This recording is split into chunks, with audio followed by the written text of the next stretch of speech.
Hello बच्चों, स्वागत है थोड़ा एक बार फिर सिक्ख्या है पंजाब ते। तो तुसी सारे सोचोगे अज असीं की पढ़न वाले हैं। अज असीं बहुत ही इंपॉर्टेंट टॉपिक पढ़न वाले हैं। जिवें कि तुसी देखिया होएगा साडे पिछले वीडियो लैक्चर दे विच जो असीं पिछला सैशन लिता सी, थोड़े नाल रूबरू होए सी, उस टाइम असीं की पढ़िया सी। उस टाइम असीं इनवर्स कढना सिक्ख्या सी, inverse of a matrix.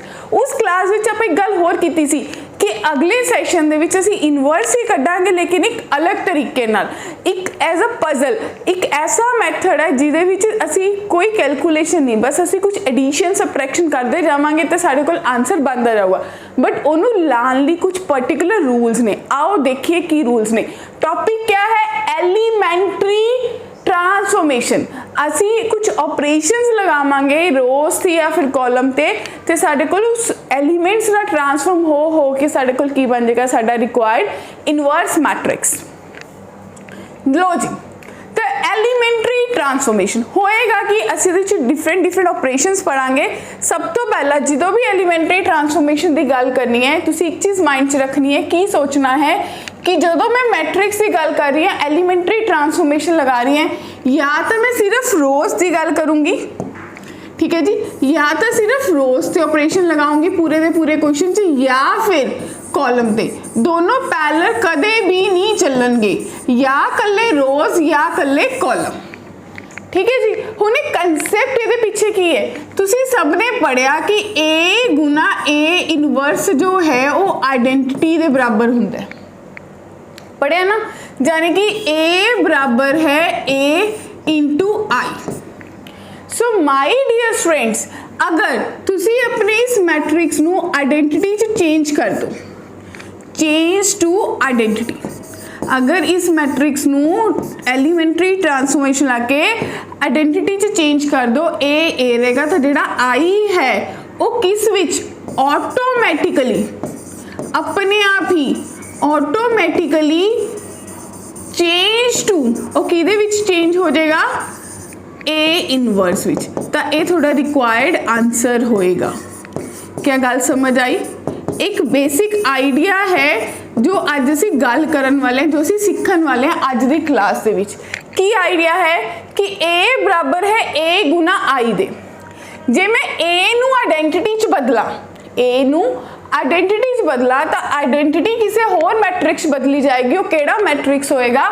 A inverse. Clear है जी? तो थोड़ा फोकस सिर्फ तो सिर्फ थोड़ा फुल ऑन फोकस, पूरा ध्यान आइडेंटिटी बनाने लगना चाहिए, थोड़ा आंसर ऑटोमेटिकली बन ही जाएगा। ठीक है, आओ देखते हैं।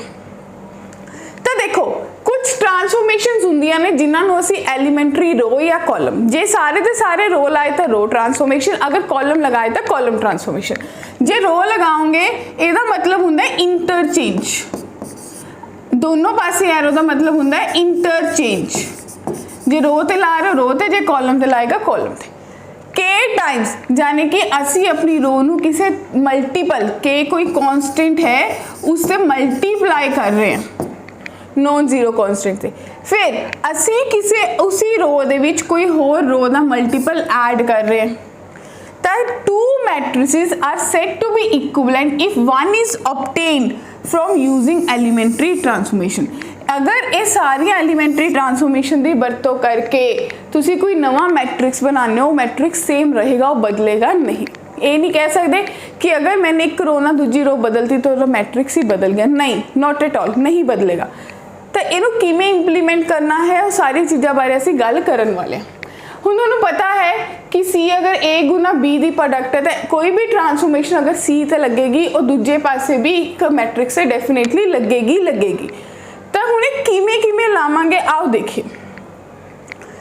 सिंपली एक एल्गोरिदम है, मैं इससे ज़्यादा फेवर च नहीं है, तुसी एक बार देख लो कि step 1 A is equals to I, जो आप ऑलरेडी थोनू दसता, फिर आप थोनू दसिया कि ए नू ए आइडेंटिटी च बदलना शुरू कर दो, ये ऑटोमैटिकली ए इनवर्स च बदलिया जाएगा आइडेंटिटी मैट्रिक्स, ए नहीं आइडेंटिटी। ठीक है जी, तो इतों ही थोड़ा पूरा का पूरा आंसर मिलेगा। हुण देखो मैं थोनू दस दी एग्जैक्ट कैलकुलेशन होंदी किवें है। तो ने देखा कि ए बराबर है ए गुना आई दे, यानी कि ए लिखिया मैट्रिक्स कितना है 2 1 3 4, बराबर है a गुना 1001। सो माई डियर बच्चा पार्टी, तुसी सोचना की है, तुसी पूरा का पूरा फोकस इस चीज़ से करना है कि मैंने कोई भी इस तरह का ऑपरेशन लगाना है कि मेरे को आइडेंटिटी बचे, मेरे को आइडेंटिटी बचे। तो आइडेंटिटी किमें बनेगी उस चीज़ से फोकस कर दे। सब तो पहला मैनू ये दिख रहा है कि आपस माइनस करके मेरे पास जो चाहिए वो नहीं बन रहा, तो मैं की सोचा, मैं की करा, तुसी ये देखना है। तुसी सब तो पहली ट्रांसफॉर्मेशन ये कर सकते हो कि तुसी R1 नू चेंज करो R1 माइनस R3 करो, 2 ही रोज ने, तो थोड़े को कितना बनेगा 2 माइनस 3 माइनस 1, 1 माइनस 4 माइनस 3, 3 ते 4। ठीक है जी। हुण मैंने इत्थे 0 बनाना है। इत्थे 0 बनाने का मतलब है कि मैं R2 ते ऑपरेशन लगावां ते R2 नू कहां भी तेरे विच 3 टाइम्स R1 जोड़ दा, 0 बनेगा। तो थोड़े को -1 है, -3 है, 3 प्लस -3 0, 4 माइनस 9, 4 माइनस 9 माइनस दा 5। ठीक है जी।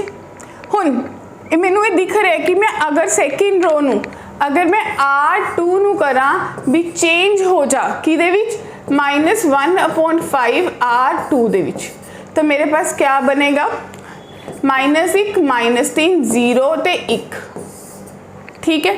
हुण अगर मैं एक ऑपरेशन लगावा कि R1 चेंज हो जाए -R1 ते R1 ते ही फर्दर ऑपरेशन लगावा कि R1 दे विच R1 -3 टाइम्स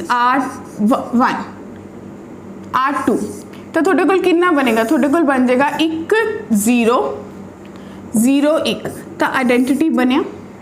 यही आपां तुहानूं सिखाया कि थोड़ा मेन फोकस थोड़ी खब्बे पासे, मेन फोकस खब्बे पासे दिते हुए मैट्रिक्स नूं आइडेंटिटी दे विच कन्वर्ट करना है और तुसी देखना है किहड़ी रो च की ऐड करा, किनू की चेंज करा। हुण सेम ऑपरेशन दूजे पासे ला दो, ए रहेगा, आपां कलर चेंज कर लेने, तो थोड़े को कितना बनेगा R1 माइनस R2, यानी कि R2 बदलनी नहीं, R1 बदलनी है। 1 माइनस 0 1, 0 माइनस 1 -1। चलो ए दा ए, हुण थोड़े को कितना बनेगा, दूजी रो दे चलाना है, पहली रो नू बदलना नहीं। ठीक है जी। तो दूजी रो ते लाया 0 प्लस 3 बन गया, 1 देखो 1 -3 -2 बन गया। हुण दूजी रो नू -1/5 करता, तो 1 -1 थोड़े को बनया -3/5 2/5। ठीक है जी।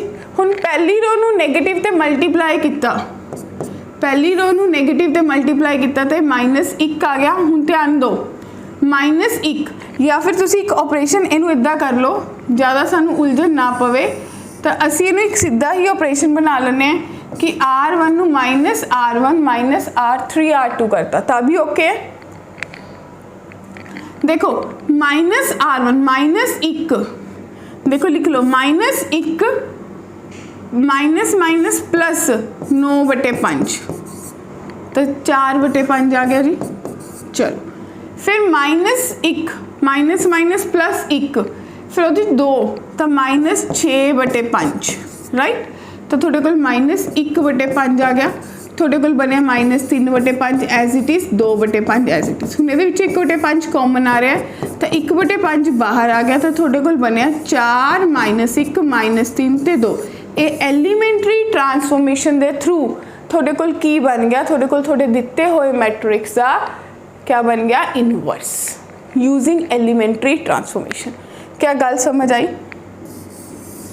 ठीक है जी। ध्यान नाल देखो, एक बार फिर देखो, तुसी सारे दे विच सिर्फ ते सिर्फ रो ऑपरेशन लगाया, कॉलम भी लगा सकते सी, बट रो सानू थोड़ा ज़्यादा कंफर्टेबल लगता है।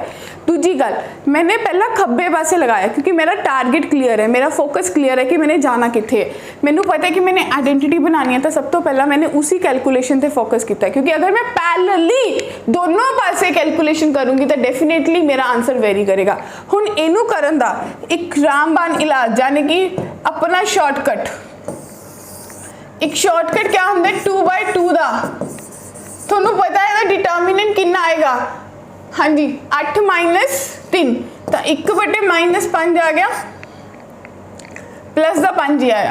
हाँ जी, उस तो बाद ਜਿਹੜਾ भी ਤੁਹਾਡਾ डिटर्मिनेंट है 2/2 ਦਾ डायगोनल वाले ਨੂੰ इंटरचेंज कर दो 4 ਤੇ 2 नॉन डायगोनल ਨੂੰ एज इट इज रख के माइनस से मल्टीप्लाई कर दो। देखो सेम बन गया। एक ट्रिक है, शॉर्टकट है 2/2 ਦਾ। अगर सानू MCQ ਚ आ जाए तो 2/2 ਦਾ ट्रिक लगा के ਅਸੀਂ फटाफट आंसर कर सकते हैं कि मेरा इनवर्स कितना आएगा। क्लियर है।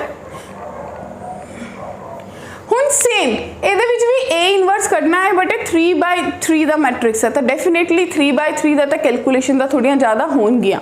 ਤਾਂ मैंने करना की है, देखो ਤੁਹਾਨੂੰ पता है कि ਤੁਹਾਡੇ ਕੋਲ ਇੱਕ ਮੈਟ੍ਰਿਕਸ ਦਿੱਤਾ है 1 - 1 0 2 3 - 2 -2 0 ਤੇ 1 बराबर है A गुना आइडेंटिटी लिख लो 1 0 0 0 1 0 0 0 1।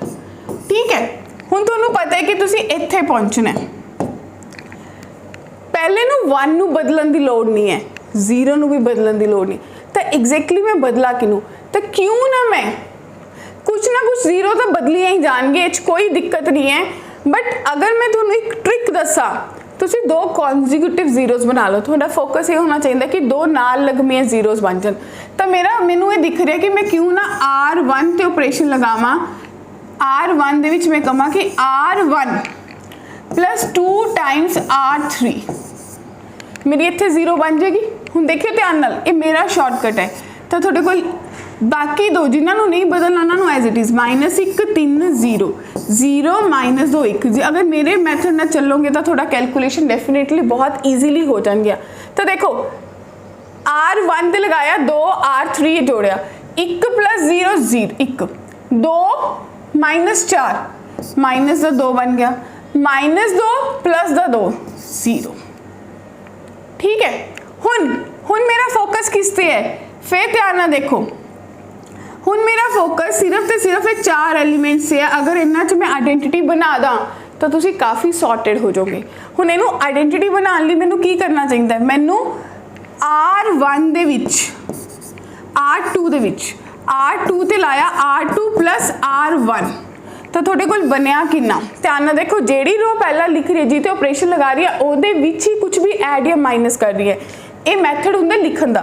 तो 1 - 2 0 0 - 2 1 थोनू भी इदा ही लिखना चाहिए है। तो जेड़ी चेंज की है उस पर फोकस करो। 1 + -1 0 -2 + 3 1 0 दी 0 दिखिया क्वेश्चन बन रही है ना आइडेंटिटी हुन बहुत ईजिली। हुन अगला ऑपरेशन तुसी की लगा सकते हो, तुसी कहोगे कि R1 ते ऑपरेशन लगाया तो मैंने R1 च क्या किया, R1 दे विच 3 टाइम्स अगर मैं R2 ऐड कर दा। सिमिलरली अगर मैं R3 दे भी ऑपरेशन लगा दा तो मैं बोला R3 दे विच मैं 2 टाइम्स R2 ऐड कर दा तो मेरे को क्या बनेगा। तो माय डियर स्टूडेंट्स मेरे को देखो एक बार च पूरा का पूरा आंसर बनेगा। मेरे को आएगा R1 ते लाया 0 1 0 नू कोई चेंज नहीं है, पहली रो ते लाया तो 1 + 0 1 रहेगा, -2 + 3 1 आ गया। 1 बनाना सी, अरे नहीं यही तो गलती होगी, मैंने तो 0 बनाना सी। 0 बनाने लिए मैंने इतने क्या करना पड़ेगा, 2 टाइम्स ऐड करना पड़ेगा और 2 टाइम्स ऐड करते ही मेरे को सॉर्टेड है, ये मेरे को 0 आ गया और ये मेरे को 0 ही रहेगा। फिर तीजी ते लाया 0 दे विच R2 0 + 0 0 -2 + 2 0 1 + 0 1 बन गया जी आइडेंटिटी। क्लियर है। देखो दोबारा सिर्फ कितने ऑपरेशन लगाए, बिल्कुल सही कह रही हैं, तुसी अपने ऑपरेशन लगाइयो, तुसी अपना तरीका बरतियो तो एक मेरा तरीका बरतियो। मेरे तरीके के मुताबिक जो मैं कह रही है कि 2 0 बना लो, किते भी बना लो, कॉन्जिक्यूटिव होनी चाहिए है। एक कॉलम या एक रो च 2 0 बना लो कट्ठियां 2 बना लिया, बाकी दे 2 नू चक के जो तुहानू चाहिए वो लगा दो। 1 2 3 4 मैक्सीमम 4 ऑपरेशन लगनगे, स्टैप 3 ही होए ने। हुण सेम दूजे पासे लाओ, ए ओमी लो जी, दूजी ते तीजी रो एज इट इज रहेगी, ओनू बदलना नहीं है। ठीक है। तो पहली रो नू बदलना है, R1 ਦੇ ਵਿੱਚ 2 ਗੁਣਾ R3 ਐਡ ਕਰਨਾ ਹੈ ਤੇ 1 ਰਹੇਗਾ, ਇਹ 2 ਬਣ ਜਾਏਗਾ ਔਰ ਇਹ 0 ਬਣ ਜਾਏਗਾ। सही कितना? नहीं, R2 ऐड करता आप R3 ऐड करना सी तो 0 रहेगा और ये 2 बन जाएगा। अगली बार लो जी, क्या कह रहे हैं, दूजी ते लाना है, जाने कि 1 0 2 ओमी 0 0 1 भी ओमी, दूजी ते लाना है R2 प्लस R1 1 1 2। ठीक, हुन अगली बार कट्ठे 2 ऑपरेशन लगाने हैं, बराबर है A इंटू, हुन जो ऑपरेशन थोनू कह रहे हैं वो लगाओ। R2 च कोई ऑपरेशन नहीं लगाना तो 1 1 2 एज इट इज़ बन गया। R1 दे विच 2 गुना R2 जोड़ दो तो 1 प्लस 2 3, राइट, 0 प्लस 2 2, 2 प्लस 4 6।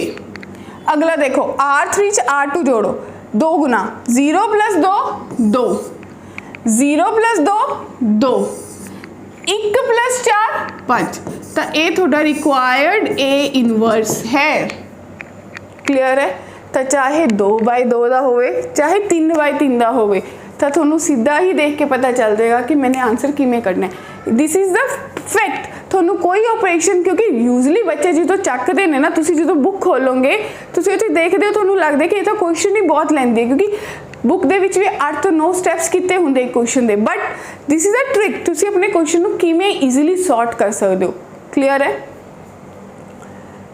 हुण इस चीज़ नू देखिए, ਇਹਦੇ ਵਿੱਚ भी ਇਹਦੇ ਵਿੱਚ कॉलम ट्रांसफॉर्मेशन लगानी है, वैसे मैंशन नहीं हुंदा है बट आपां तुहानू सिखाने लिए मैंशन कर रखे है।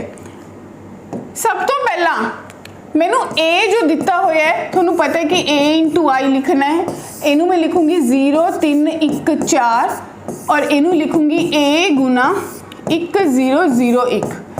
हुण देखो बच्चों, सब तो पहले तुहानू पता है कि इनू इधर आना चाहिए सी, तो C1 नू C2 नाल ही इंटरचेंज करता तो तुहाडे कोल बन गया 1 4 0 3। सॉर्टेड। हुण इनू 0 बनाना है, कोई बिल्कुल दिक्कत नहीं है। तुसी C क्या करोगे, C2 C1 ते ऑपरेशन लगाओगे तो कहोगे C1 माइनस C2, तो तुहाडे कोल कितना बन गया 1 1 0 3। ठीक है जी, क्लियर? अगे हुण इनू मैं 1 बना सकती है, तो क्यों ना मैं क्या सोचा की करा कि मैंने इनू 1 बनाना है और लगाना भी कॉलम ऑपरेशन है। तो कॉलम ऑपरेशन लगाने लिए तुहानू की करना पेगा, तुसी कहोगे भी क्यों ना मैं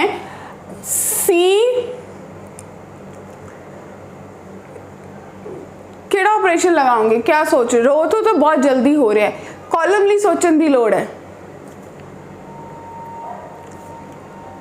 तो क्यों ना असी कॉलम लगाने ली असी कॉलम चो देखो एक चीज़ सानू नहीं दिख पा रही बट हो रही है, C2 नू 1/3 C2 कर दिए तो शायद साडी चीज़ां सॉर्टेड हो जान 1 1 0 1, राइट, क्योंकि रो दे विच सानू प्रैक्टिस है, ये बहुत जल्दी दिख जाता है। कॉलम हो गया, हुण इनू 0 करना है तो C1 ते लगाया C1 माइनस C2, तो तुहाडे कोल 1 0 0 1 बन गया आइडेंटिटी।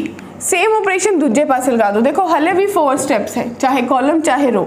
हुण इनू A एज इट इज़ और तुसीं इनू लिखोगे C1 ते C2 नू interchange 0 1 1 0, A as it is, C2 दे विच कोई चेंज नहीं, C1 जो C2 माइनस किया है तो माइनस 1 1।